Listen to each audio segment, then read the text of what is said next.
Hi అండి, ఎలా ఉన్నారు? అందరూ బాగున్నారా? సో ఈరోజు వీడియో వచ్చేసి మా కొత్తింటి దగ్గర అండి. బోర్కి అయితే మోటార్ అయితే బిగిచ్చేసాము. వాటర్ అయితే ఇలా వదిలేశారు. ఒక 30 మినిట్స్ అలా వదిలేయాలన్నారు. సో నిన్న అయితే మేము కరెంట్ బోర్డ్ అనేది ఫిట్ చేసుకున్నాము. కరెంట్ బోర్డ్ తర్వాత ఇంకా మోటార్ ఫిట్ చేసేసుకున్నాము ఈరోజు. ఇంకా తర్వాత అయితే టౌన్లోకి వచ్చేసి అయితే ఇంకా లైట్స్ అయితే పిఓపి లైట్స్ చూసాము. వాటిలో అయితే ఈ లైట్ నచ్చింది. సో ఇది 2 షేడ్స్లో ఉంది. ఇక్కడ చూడండి,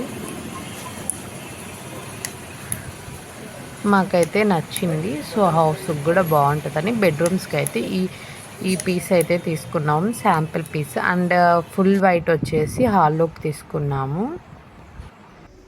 మా ఇంటి పక్కన వాళ్ళైతే ఈ పిఓపి అయితే పెట్టించుకున్నారు. వాళ్ళు ఇంకొకసారి చూడండి బాగుంటుంది, మీరు కూడా ట్రై చేయండి అనేసి పిలిచారు. సో మేమైతే కన్స్ట్రక్షన్లో ఉన్న హౌస్కి అయితే వెళ్ళి చూసాము. చాలా బాగుంది. అది డబ్ల్యూపీసీ అండ్ కాస్ట్ కూడా మనకి 3 బెడ్రూమ్స్కి 4కి హాల్తో సహా చెప్పేసి 15,000 అలా చెప్పారు. సో నెక్స్ట్ సిరీస్ వచ్చేసి మన హౌస్ వే. సో ఫుల్ వీడియోస్ కోసం వెయిట్ చేయండి. Take care.